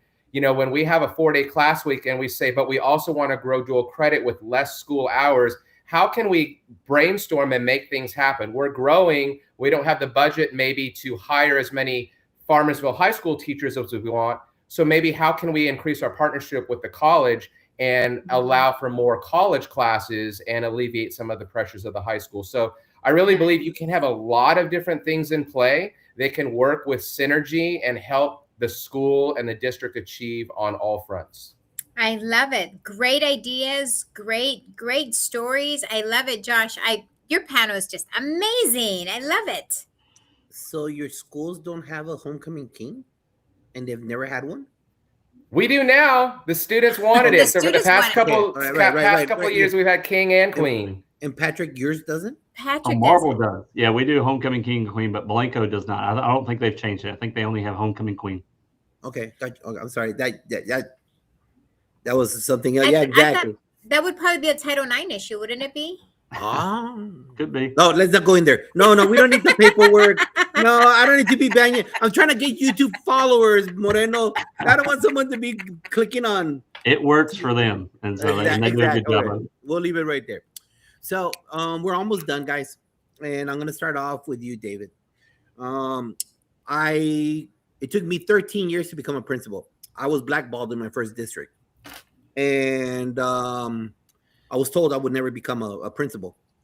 And so there's people facing that right now, that mindset. Okay, there's that because of whatever is out there. That's why I promote one of the books that I'm going to promote in a little bit from one of our superintendents been on the show before. So what advice do you have for people out there, that right now they're frustrated because either they don't get to interview, or there's that central office black cloud placed over their name, and they just can't get in? what idea, what advice do you have to that person that is either a teacher wanting to become an AP or AP wanting to become a principal? What thoughts, wisdom do you want to give them? 3 quick ideas. Number 1, if you're looking to break into campus leadership right away, a weird practical tip that I've heard no one else say, park near the principal. So if you park near the principal, you're going to, over the course of a year, find out when they arrive, when they leave. You're going to have chance encounters to interact. You're going to be able to offer to help them carry things into the building. There's going to be opportunities where, hey, you're just going to have this conversation about, I'd be happy to take this on. If you park near the principal, they're going to get more of a picture into what type of a person you are. You're also going to get a weird look into what type of person they are, what kind of vehicle they drive. Is their vehicle neat? Is it sloppy? You're going to be able to make that connection in a way that's just unique. It's a strange but a true recommendation I give. Number 2, you might need to consider all options. And sometimes all options means, are you going to stay in your district or are you going to look to other opportunities? Because that's a reality. And if you really feel called to campus level leadership, sometimes you do have to consider those outside the box or outside the district opportunities. Yeah. And number 3, I really strongly encourage everyone to get involved in their professional association, especially for Texas secondary educators, the Texas Association of Secondary School Principals. You are going to build a network of support, and you're also going to build a network of opportunity. So when that AP position comes up or that principal position comes up, and it is in a place that you hadn't considered, someone that can reach out to you and say, I think that you would be great for this opportunity. So you got to do that today. Awesome. I love it. Greetings to my hermano from Ghana, my second brother, Tacostajito. Thank you for being here, brother. God bless you. Patrick, what you got? I'll build off of what Dr. Warren said. First off, network. That's what I was going to tell you. Because once you get into this business, sometimes it's who you know and not what you know. Exactly. And so you've got to be able to expand your network and maybe get outside the walls of your district. I had a superintendent who rightfully said, you got to go out to get in. And I embraced that. It was a little hard to hear that the first time, but then it's all worked out for me. The second piece of that is I would tell you to just grow where you're at, make the big time where you are. And so find whatever role you're in, find whatever way you can lead, and just be the best leader that you can be for your kids, for your staff, for your family, and just embrace it. You can't necessarily control what others think of you or what other decisions are going to make. But you can be just the best version of yourself at that moment in time. And if you just continue to build on that day by day, little by little, growth by growth, you'll become inevitable that somebody will take a chance on you. And so if you network, that's a great way for somebody to take that chance. And the other piece is just continue to grow and continue to be the best leader that you can be right where you're at. So that it just makes it hard. It's kind of like how I used to tell kids and I coach, make it impossible for me not to play you, and just do all the little things so that I don't have a reason to leave you sitting down there. And so I would tell that to any leader, make it impossible for somebody in that district. And then when you go out, keep a little chip on your shoulder and show them what they missed and go be the best that you can be at another place. Facts, Jack. Exactly. Bradley. The thing that I would just offer is within district, when I started working on my doctorate, I was pushed to meet everybody. And so it's building on that network piece. But just within my own district, I ended up getting to meet all of the people in all of the different roles. And so it's the networking piece that I really feel like that helped me, getting exposure, and then even just being able to have your eyes on like what the school board meetings, getting to go to those meetings, and then now watching them, you kind of see where the big picture of things are at. And so that would be it for me, is just getting networking, but networking to know all of the people and know all of their roles, know what they're doing, and know how you can help support those roles too. Thank you very much. Joanna Hart, thank you for being here. Give him a big shout out to Dave. Don't let this be your last time being on the show. Thank you. What you got? Well, who's next? Who am I missing? Dr. Jackson. Well, I'm going to say that's a little stalkery to park by the principal. I never heard of that one either, but hey, I wrote it down. I know, right? But I mean, I will say, like, I don't have a reserved spot. I park amongst the faculty, so I mean, people can, Incognito. yeah, people can talk to me on the way in and on the way out. I'm usually the last one to leave. I'd love it if a teacher walked out with me. Actually, I encourage them to leave. I'm usually like, why are you still here? Go home, have some work-life balance. I would just echo what everyone else said. I would say every educator is a leader, and sometimes I see people waiting to be asked to lead. Quit waiting. There's so many opportunities to lead. It's there. So it's kind of like I JFK. I'm like, don't wait for what like the school can do for you. What can you do for the school? Yeah. I love it. You know, there's always something that you can do, that you can contribute to the greater good. And then, like Patrick said, like, it'll make it inevitable for them. And then to echo what Dr. Warren said, how committed are you to your calling? Because are you just loyal to the school? And if you are, that's great. But if you're really called to take the next step to be an administrator, then you may have to look beyond that school, right?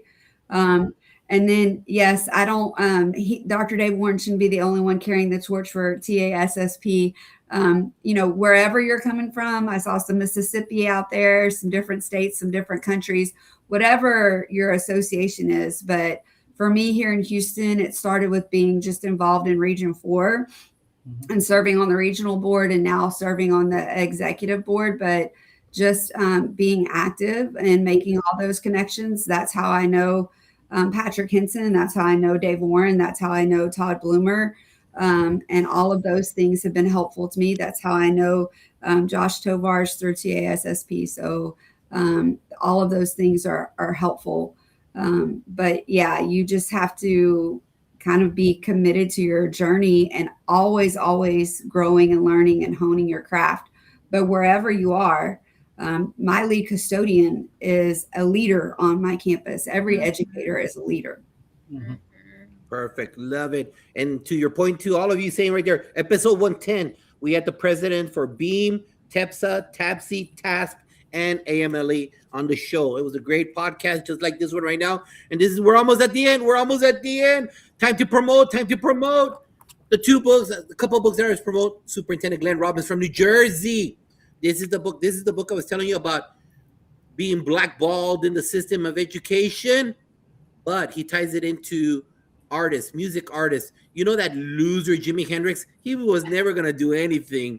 That loser Tom Petty, he was told he sucked. He was horrible. Don't believe it. And Calm in the Chaos, Danny Bauer, past guest, future guest, and Glenn Robbins, Chaos. So when you're dealing with that cheerleading mom that wants her base to be a flyer, no. She's a base. She's not a flyer. You got to read that. This is our book study for school year. Recognize and reinforce. Well done. An oldie but a goodie. This was our book study this year.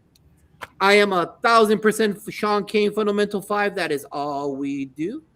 We had 4,100 power walks last year. We're on fire, ready to do it right here again. They'll be on the show in 2 weeks. And yours truly, part of 2 books, help co-author Barbara Bray, Grow Your Why, 23 Stories by 23 Educators, and Robert Hitchcliffe's 15 Principles from Across the United States. Yours truly was there and helped write it. Dave Warren, what do you got to promote?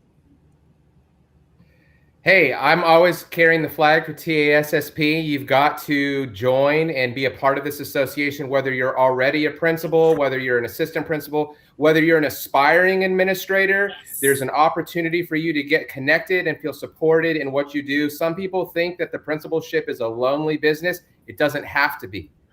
Get connected with a network of leaders, and TASSP is the place to do it. Isn't there a conference coming up? Midwinter. We always have conferences coming up, like Making Middle School Matter, aspiring principals, assistant principals. You're going to want to go to tassp.org, and you're going to find a list of all the conferences and PDs that are being offered. A lot of schools are already connected because we also support the Texas Association of Student Councils and the Texas Association of Future Educators. And so a lot of schools are already connected to TASSP, and they never really think, oh, we need all of our administrators to get involved too. And you really do, because it's more than just legal coverage, which it does provide for that, but it's really about growing yourself in your profession and getting connected. I love the people on this podcast. I know you because of TASSP, and I believe that we're all stronger because iron sharpens iron, and the Iron Factory is open in TASSP. Dr. Jackson. Well, speaking of TASSP, I will be presenting at the Assistant Principals Workshop the first weekend in November. So I would say check it out. If you're an aspiring administrator, come on and check it out. If you're a current assistant principal, if you're a dean of instruction, if you're anything at that level, that's the workshop for you. We have some really cool keynotes, and then I'm doing 2 of the breakout sessions. So again, we'll be in Austin, and come see us, and it'll be a great conference. So come see us in November. Patrick. I don't have anything to sell other than my campus. If you get a chance to come by our campus or look us up on social media, I'd love to have you come by, walk our hallways. You can always swing by, and I'll take any advice that you give us. I just want you to kind of understand what Marble Falls is, this little piece of the hill country, a little piece of heaven. If you stop by, I'll take you to Bluebonnet and get you a little piece of pie as well. Ooh. I'm there, bro. I'm there. I'm down. And the Jaguars will go down address there. is 2101 Mustang Drive, Marble Falls, right. Texas. Bradley, what you got? I've got nothing like Patrick. I'm just promoting Huskies, promoting Huffines Middle School, doing what we can to increase student learning for our students and create opportunities for them. So Beautiful. Thank you very much. A challenge goes out to, we've got Mississippi here in the house. We've got New Jersey in the house. We've got Illinois in the house. And whoever's not seen it, we challenge you. Texas is the largest association in the country. Join your association and challenge us. Become part of that network. We want you to dethrone us. Let's see if you got it in you. So join your local state organization. Moreno, last question before the lightning round. Last question, guys, and it's a fill in the blank, so it has to go fast. Patrick, we're going to start off with you, buddy. Okay, we're going to just go in a little circle here. So, Patrick, think back when you were first hired by the superintendent, okay? And then I want you to say, hey, me, I have to tell you one thing. The most important thing you have to do in this job is embrace and lead others. Embrace and lead others. Awesome, awesome. How about my friend here? The most important thing you have to do in this job is, I'm sorry, Dr. Jackson, sorry. So the most important thing you have to do in this job is love everyone every day. Awesome, awesome. What about Dr. David Warren? The most important thing you have to do in this job is to surround yourself with people who can help you grow in a positive way and learn how to support your students the best that you can. Perfect, perfect. Last but not least, Bradley, finish us off. I have to tell you one thing. The most important thing you have to do in this job is? Have fun and roll with the punches. Love it, love it, love it. That was a good answer. And it's that time, real quick lightning round. The PGP podcast. G is for ganas. That is a generational word. It is a whole global word that's used by all Hispanics. We're not a monolith. Trust me, our beans are different. Our caldos are different. Half the people don't have hot sauce. I like, how could you in El Salvador not have hot sauce? I could not believe that. How could you guys in Costa Rica not have hot sauce? No jalapenos. How can you do that? But you know what? One word does tie us together. All of us. Peru, Ecuador, Mexico, Puerto Rico, Cuba. I don't understand Cubans or Puerto Ricans. Slow down. Hold on. The speed is like really like, oh, slow down, man. This Mexican don't get you. But you know what? One word does get us. Ganas. Dad, so I want you to answer these questions real quick with ganas. So we're going to start off with you, Patrick. Give advice to a freshman in high school about their future. Hey, don't be afraid to lead. You mean something to somebody. What book would you recommend for other parents to read? Finding Your Red Bench right here, Todd Bloomer. We've already mentioned all night long. Send some flowers to an active colleague who inspires you in your work. Name and title. Hey, Justin Critt, current president of TASSP, is always encouraging. What summer vacation spot stands out and you want to visit again? We went to Salzburg, Austria with a choir trip. I want to go back. What are your 2 favorite flavors of ice cream? Rocky Road and cookies and cream. What is your favorite action movie? Anything Marvel. If you had the financial means, which continent would you live with your family for 1 month? That would have to be Europe. We could travel to a lot of different countries pretty quickly. What do you do when it's time for you to recalibrate? Focus on yourself. I spend time on my property with my donkey, my goats, and my family. How can people get a hold of you to learn about the donkey? They can find me at email phenson@mfisd.org or on Twitter. I'm pretty active. Patrick M_Henson. Either one of those. I used to have Insta and TikTok, but I haven't gotten on there in a while. Bradley, here we go. Give advice to a freshman in high school about their future.